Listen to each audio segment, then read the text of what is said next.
नमस्कार, स्वागत आहे तुमचं सुषमाज किचनमध्ये। आज आपण समर स्पेशल कैरीचा गुळ आंबा कसा तयार करायचा आहे ते पाहणार आहोत। हा ऑर्गॅनिक गुळापासून तयार केलेला आहे। यामध्ये मी भरपूर साऱ्या टिप्स पण दिल्या आहेत की गुळ आंबा हा फ्रीजच्या बाहेरही वर्षभर कसा रेसिपी शेवटपर्यंत बघा। माझ्या जे चॅनलवर तुम्ही नवीन असाल तर चॅनलला सबस्क्राइब करा, लाईक करा, तसेच रेसिपी शेअर करायला विसरू नका। साहित्य पाहूया। हा गुळ आंबा जो आहे तो 1 किलो कैरीच्या प्रमाणात केलेला आहे। परफेक्ट मेजरमेंट प्रमाणे आहे, त्यासाठी रेसिपी शेवटपर्यंत बघा। नमस्कार, यासाठी लागणारं साहित्य पाहूया। ही मी 1 किलो कैरी घेतलेली आहे। ही गावरान कैरी, यामध्ये 2 प्रकार मिळतात, एक तर ही गावरान असते किंवा मग तोतापुरी आंब्याची असते। हा आंबा जरासा आंबट, ज्या कैरीचा गुळ आंबा करायचा आहे ती कैरी तुम्ही वापरू शकता। आता ही कैरी आणल्यानंतर 1 तास पाण्यामध्ये टाकून ठेवायची, स्वच्छ धुवून घ्यायची, पुसून घ्यायची, एकदम कोरडी करून घ्यायची, पाण्याचा अंश थोडाही राहू द्यायचा नाही। आणि याचं हे डोल काढून घ्यायचं। सुरुवातीला हे डोल काढलंय आपण, ह्या कैरीच्या साल काढून घ्यायच्या। पूर्ण कैरीच्या आपण अशा साल काढून घ्यायच्या। कैरीची आपण साल काढून घेतली आहे। आता ही साल काढलेली कैरी आहे ती आपल्याला किसून घ्यायची। शक्यतो लांब किस पडावा म्हणून त्याकरता हे अशी सरळच कैरी किसून घ्यायची आपल्याला, म्हणजे काय होतं खिस असा बारीक पडत नाही। अशी न करता पूर्णपणे कैरी अशी खालपर्यंत जात खिसत घ्यायची। असा लांब लांब खिस पडेल।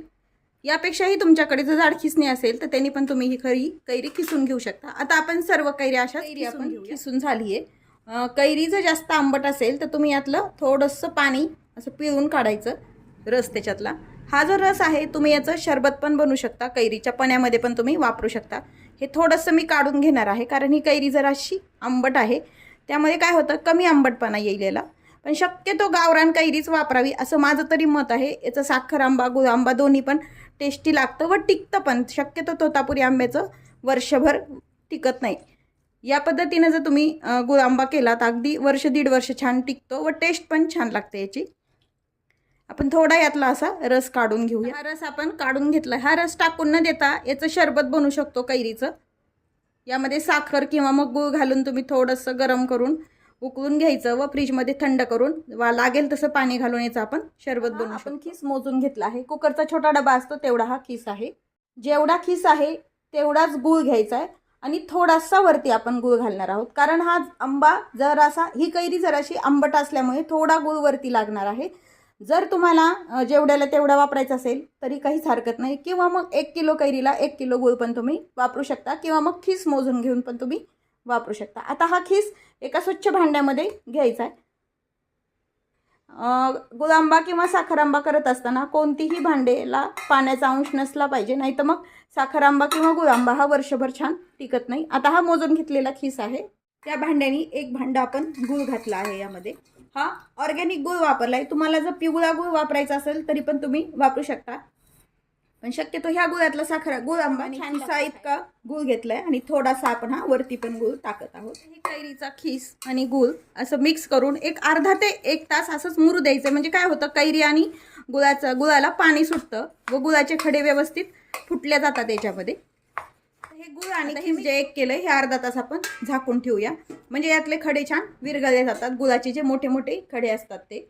आता गूळ बऱ्यापैकी विरघळले गेला आहे यामध्ये। आता थोडेफार जे खडे असतात गुळाचे राहिलेले ते आपण शिजवताना पण विरघळले जातात।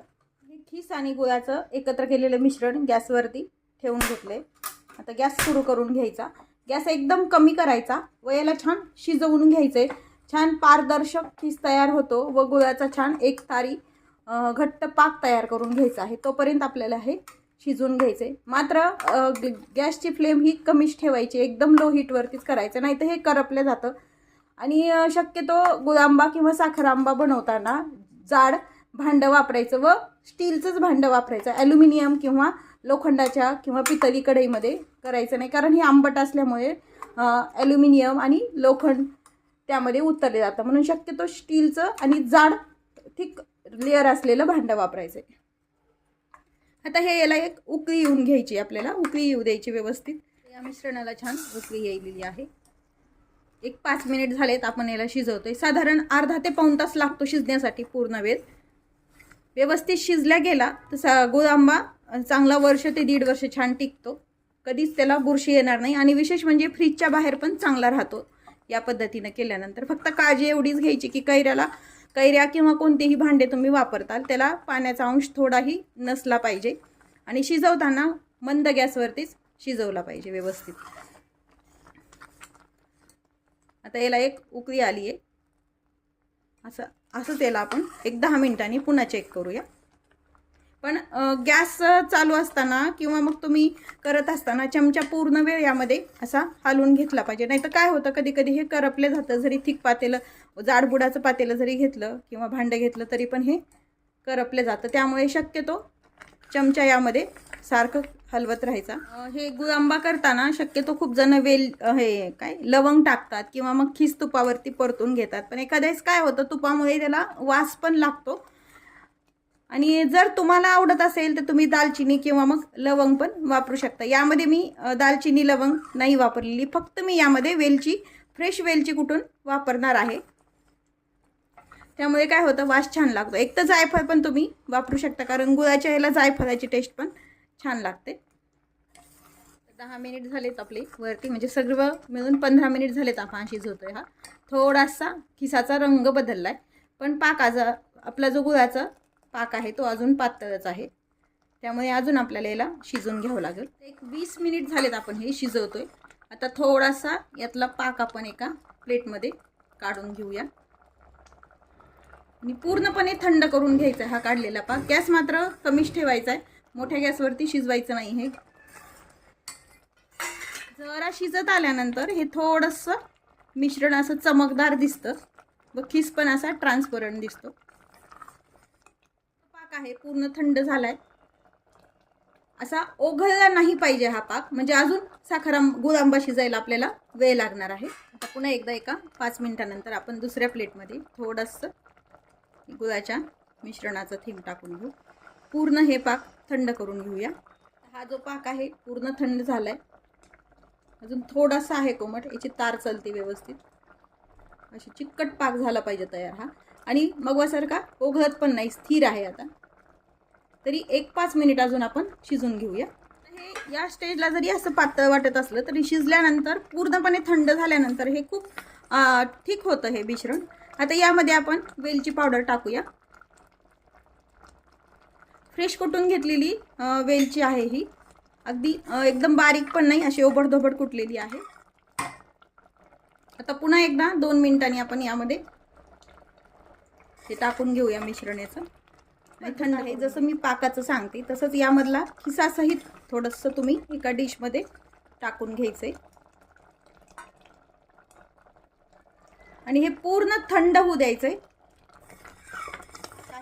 यापेक्षा याचा कलर पण डार्क आहे आणि आपण याला पाहू शकतो त्यापेक्षाही हा तार चालते याची, व्यवस्थित चिकट झालेला आहे. हा डिशमध्ये काढून घेतलेलं खीस वगैरे आहे हा पण असा एका जागेवरून जास्त प्रमाणात पटपट सरकत नाही. थोडा गरम असल्यामुळे जरा हे पातळ वाटतं. थंड झाल्यानंतर पूर्णपणे घट्ट होतं. बंद करून घेऊया आणि हा पूर्ण गुळांबा थंड झाल्यानंतर एका बरणीमध्ये भरून ठेवून द्यायची. बरणी वापरणार आहे ती स्वच्छ धुवून घेतलेली, धुवून उन्हामध्ये छान वाळवून घेतलेली पाहिजे. आता हे थंड करून घेऊया पूर्ण गुळांबा. हा गुळ मी ऑर्गॅनिक वापरल्यामुळे जर असा काळसर कलर आलाय त्याला. पण जर तुम्हाला येल्लो कलर हवा असेल तर तुम्ही नॉर्मल गुळ पण यासाठी वापरू शकता. तुम्ही जर माझ्या चॅनलवर नवीन असाल तर चॅनलला सबस्क्राईब करा, रेसिपीला लाईक करा आणि तुमची गुळांबा बनवण्याची काय पद्धत आहे ती कमेंट करून नक्की सांगा. अशाच नवीन रेसिपीसोबत पुन्हा भेटूया. तोपर्यंत बाय बाय. व्हिडिओ पाहिल्याबद्दल खूप खूप धन्यवाद.